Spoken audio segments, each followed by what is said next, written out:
अखंड ज्योति अगस्त 2021। आत्मिक ज्ञान है व्यक्तित्व का आधार। चारों ओर से पर्वतीय मालाओं में घिरे मैदानी क्षेत्र पर स्थित एथेंस की खूबसूरत नगरी देखते ही बनती थी। रहन सहन की दृष्टि से वहां स्थित पर्वतों पर असमय घटते बढ़ते तापमान के परिणाम स्वरूप उस ओर से मैदानों की तरफ बढ़ती बहती हवाएं इलाके को गर्म कर आम जनजीवन में समस्या का कारण बनती थी। शीत ऋतु के आगमन को अधिक समय न था, किंतु यहाँ वस्तु स्थिति सर्वथा भिन्न थी। अब भी मध्याह्न के समय ग्रीष्म की ज्वलंत तीक्ष्णता का सामना कर पाना बर्दाश्त से बाहर ही होता था। ऐसी प्राकृतिक किंतु प्रतिकूल परिस्थितियों में रात्रि से सुबह तक का समय ही मंद शीतलता भरा सुकून प्रदान करता, जिसे लोग बाहरी दौड़ भाग से संबंधित कार्यों को करने के उपयोग में लाया करते थे। यूनान का प्रतिष्ठित नगर एथेंस आज दर्शन एवं कला के आधार पर विकसित हुई पश्चिमी मानवीय सभ्यता का प्रमुख केंद्र बन चुका था।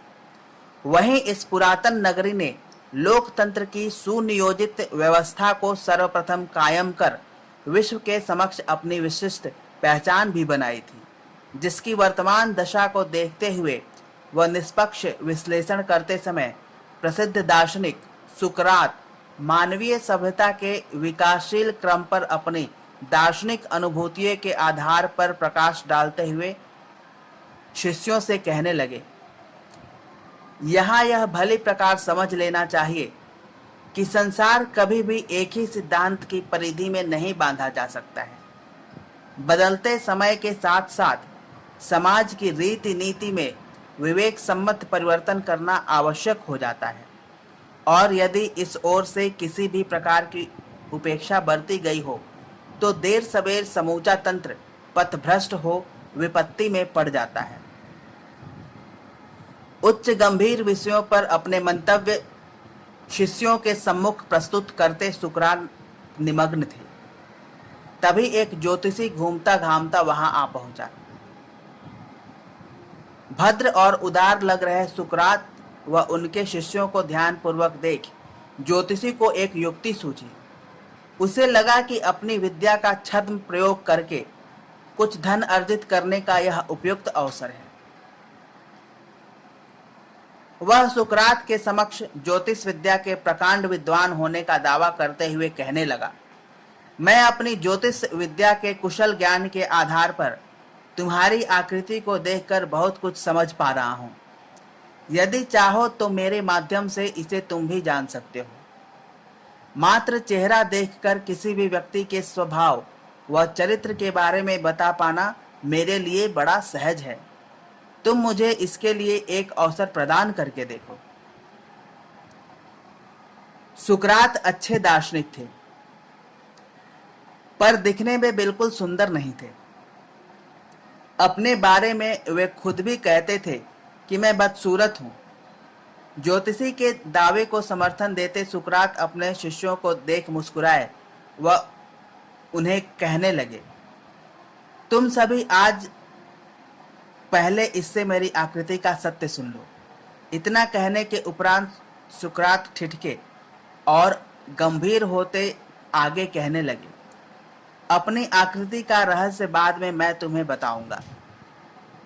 सुकरात ने ज्योतिषी की ओर देखा, वह सिर हिलाकर अनुमति देते हुए अपनी विद्या का परीक्षण आरंभ करने का इशारा किया।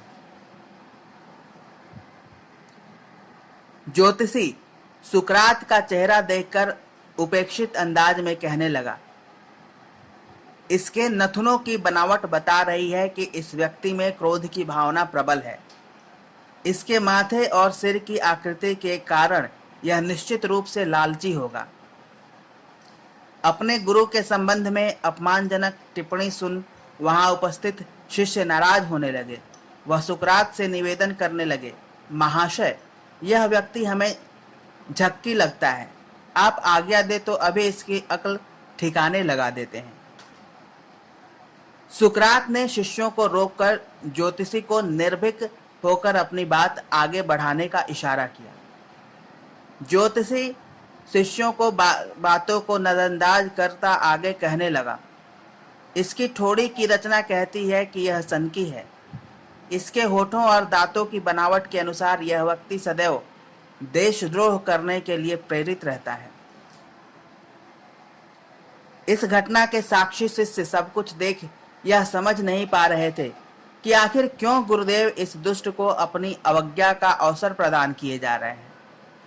सुकरात ने ज्योतिषी द्वारा ज्योतिष विद्या के आधार पर स्वयं के संबंध में लगाए गए अनुमानित तथ्यों को बड़े ही ध्यानपूर्वक सुना व अंत में ज्योतिषी की प्रशंसा कर उसे इनाम देकर विदा किया। गुरु आदेश से विवश सुकरात के शिष्य गुरु के हुए इस अपमान को चुपचाप सहन करने के कारण अधीर हो रहे थे। वे सभी सुकरात द्वारा ज्योतिषी के प्रति किए इस विचित्र व्यवहार से भौचक्के भी थे। सुकरात शिष्यों की उलझन को समझते हुए कहने लगे, यथार्थ को छिपाना ठीक नहीं। ज्योतिषी ने मेरे संबंध में जो कुछ बताया वे सभी दुर्गुण मुझ में हैं। यही मेरी स्थूल आकृति में निहित सत्य है। किंतु उस ज्योतिषी से एक भूल अवश्य हुई, वह यह कि उसने मेरी आत्मिक ज्ञान की शक्ति पर जरा भी गौर नहीं किया। उस ज्ञान की मदद से मैं निरंतर अपने विवेक को जागृत रखकर अपने समस्त दुर्गुणों पर अंकुश लगाए रखता हूँ। सुकरात का शिक्षण सदैव आचरणोन्मुख रहा था। सुकरात को मौलिक शिक्षा और आचरण द्वारा उदाहरण देना ही पसंद था। उन्हें हवाई बहस बिल्कुल पसंद न थी। यूनान में गंभीर विद्वान और ख्याति प्राप्त हो जाने पर भी वे सामान्य स्थिति में ही रहे। ज्ञान का संग्रह और प्रसार ही उनके जीवन का उद्देश्य था। उस दिन इस घटना के साक्षी शिष्यों ने सुकरात के यथार्थ आचरण से निश्चित मौलिक ज्ञान को पाया था। ज्योतिष विद्या का आकृति विज्ञान भाग्यवाद का किसी भी प्रकार समर्थक नहीं होता। विवेक के जागरण व तदनुरूप आचरण से किस प्रकार गुण, कर्म और स्वभाव में आमूल चूल परिवर्तन संभव है, यह आज महान दार्शनिक सुकरात ने अपने जीवंत उदाहरण से दर्शाया था। जिस तत्व ज्ञान को हृदयंगम कर शिष्य अपने गंतव्य को लौट गए। समाप्त।